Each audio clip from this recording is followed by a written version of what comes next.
Hello guys, welcome back to my channel. তো তোমরা সবাই কেমন আছো? আশা করি ভালো আছো, আর আমিও খুব ভালো আছি।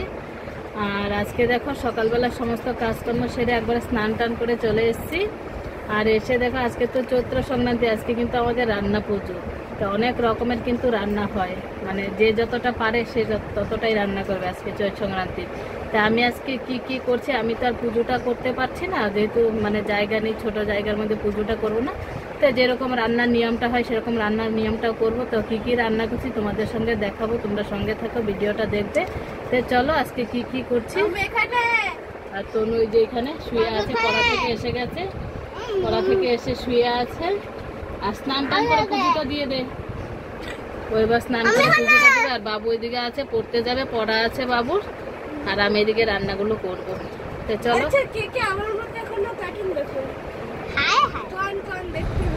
তো দেখো আমি কিন্তু এদিকে রান্নার জন্য জিনিসপত্রগুলো নিয়ে এসছে বাবা বাজার থেকে। দেখো গেঁদাল পাতা, সজনা ডাঁটা, বেগুন, উচ্ছে, লঙ্কা, ছোলার ডাল সমস্ত কিছু কিন্তু নিয়ে এসছে। আর রান্নার পরে আমি কিন্তু সবজিগুলো নিয়ে বসে পড়েছি কাটার জন্য। তো দেখো প্রথমে কিন্তু সজনা ডাঁটাটা কেটে নিচ্ছি। আর এই সংক্রান্তিতে কিন্তু এই সজনা ডাঁটা আর দেখো সজনা ডাঁটাটা কিন্তু লম্বা লম্বা করে কিন্তু কেটে নিচ্ছি। আর আমাদের এই সংক্রান্তিতে কিন্তু অনেক কিছু নিয়ম করতে হয়। তো কিছু নিয়ম তোমাদের দেখাতে পারছি, আর কিছু নিয়ম কিন্তু দেখাতে পারছি না, যেহেতু আমি পূজাটা করছি না তাই কিন্তু কিছু নিয়ম দেখাতে পারছি না। কেন পূজাটা করলে অনেক কিছুই নিয়ম। আর এই চৈত্র সংক্রান্তিতে কিন্তু অনেক তিতমিত খেতে হয়। তোমরা কারা কারা এই চৈত্র সংক্রান্তিতে তিতো খাও অবশ্যই বলবে আমাকে। আর এই যে দেখো সজনা ডাঁটা, ইঁচড়, শাক, এগুলো কিন্তু একদম কমন। নিম পাতা, বেগুন, নিম পাতা মানে তিতা, যে কোনো তিতা, করলা টরলা আজকের দিনে কিন্তু ভীষণ উপকারী। দেখো আমাদের কিন্তু নিম পাতাও নিয়ে এসছে। আর আম, আজকের দিনে কিন্তু আমের চাটনিটা করতেই হবে, তাই আমও নিয়ে চলে এসছে। আর মাছটা কিন্তু আমাদের লাগে। আর তোমরা হয়তো বলবে যে পুজোতে আবার মাছ, হ্যাঁ আমাদের কিন্তু সবার লাস্টে মাছ করে দিতে হয়। সব কিছু নিরামিষ হবে, তারপরে কিন্তু মাছও করতে হয়, মাছটাও করে দিতে হয়। তা আমি কিন্তু এদিকে সমস্ত কিছুই দেখো রেডি করে নিয়েছি। পটল ভাজা, বেগুন ভাজা, নিম পাতা ভাজা, উচ্ছে ভাজা, শাক, আলু ভাজা সব কিছুই হয়ে গেছে। আর এদিকে দেখো ইঁচড় দিয়ে ছোলার ডাল করেছি, যেহেতু ইঁচড়ের তরকারিটা করিনি। আর ইঁচড় আর সজনা ডাঁটাটা তো লাগবেই এটা, তো এই জন্য কিন্তু আমি ইঁচড় দিয়ে ছোলার ডাল করেছি। আর এদিকে দেখো গেঁদাল পাতা, শিউলি পাতা, এগুলো ভেজে নেব, বড়া করব। তো আজকের দিনে ভাজা ভুজে বড়া টড়াই বেশিরভাগ হয়। তো তরকারি হয়, আমি খুব একটা তরকারি করিনি, যে লোক নেই খাবে কেউ, ওই জন্য ভাজাভুজি করে নিয়েছি, সজনা ডাঁটাও করে নিয়েছি, সমস্ত কিছু করে নিয়েছি।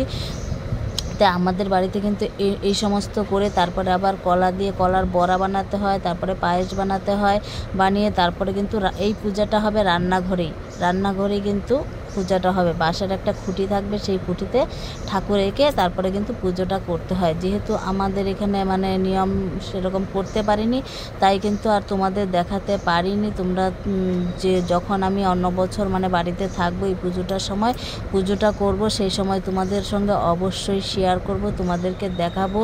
তাই আজকে দেখাতে পারিনি। আর তোমাদের এই নিয়মগুলো কার কার আছে অবশ্যই বলবে। আর আজকের দিনে যারা তিতা খাও না তারাও কিন্তু খাবে, অবশ্যই খাবে। কেন বলো তো, এই আজকের দিনে তিতা খাওয়াটা বিশাল উপকারী, মানে একটা ওষুধের কাজ করে, যে কোনো ওষুধের কাজ করে। এই জন্য আজকের দিনে যারা খাও না অবশ্যই খাবে এই তিতা। তারপরে হ্যাঁ, ছাতুটাও কিন্তু খেতে হয় আমাদের, কলা আর চিনি দিয়ে মেখে ছাতু খেতে হয়, সেটাও খেয়েছে। আর সেটা কিন্তু তোমাদের সঙ্গে শেয়ার করতে পারিনি, যেহেতু ক্যামেরা ধরার কেউ ছিল না, তাই করতে পারিনি। যেহেতু বললাম না যে আমি নিজেই ক্যামেরা ধরে নিজেই করতে হয়, তো যেটুকু একা ক্যামেরা ধরে করতে পারি সেটুকুই কিন্তু করেছি, আর সেটুকুই তোমাদের সঙ্গে শেয়ার করেছি। তো কি আর করবো বলো, তাই না? তারপরে দেখো সন্ধ্যাবেলা সমস্ত কিছু এদিকে করে, আবার সন্ধ্যাবেলা কী করতে হয় বলো তো, আমাদের আবার মানে বাড়াতে হয় যা রান্না হয় সেটা অন্য একটা কলা পাতায় কিন্তু আলাদা করে সব পুজো টুজো দিয়ে ওই আলাদা করে রেখে দিতে হয়। সেটা যখন সূর্যটা ডুবে তখন কিন্তু আমরা সেটা বাড়িয়ে দিয়ে আসতে হবে। তো এটা কিন্তু আমিও করতে পারিনি, সেগুলোও তোমাদের দেখাবো যখন আমি যাব, এই অনুষ্ঠানটার সময় বাড়িতে থাকবো, তখন তোমাদের দেখাবো। তো দেখাতে পারিনি, তো এইটার জন্য খুব দুঃখিত আমি। তো চলো আজকের মতো মানে সন্ধ্যাবেলা চলে এসেছি। তারপরে কিন্তু স্যান্ডউইচ করতে তুললো, আর আমরা কিন্তু স্যান্ডউইচ খাইনি, যেহেতু এত ভাজাভুজি দুপুরবেলা খেয়েছি। তো ওর ইচ্ছা করেছে, ও খেয়েছে, ঠিক আছে। আর আমরা কিন্তু মুড়ি চাই খেয়েছি। তো চলো আজকের মতো ভিডিওটা ছিল এই পর্যন্তই। যদি ভালো লাগে অবশ্যই লাইক, কমেন্ট, শেয়ার, সাবস্ক্রাইব করে পাশে থাকবে। আবার দেখা হচ্ছে নতুন কোনো ভিডিওতে, নতুন কোনো সময়। টাটা।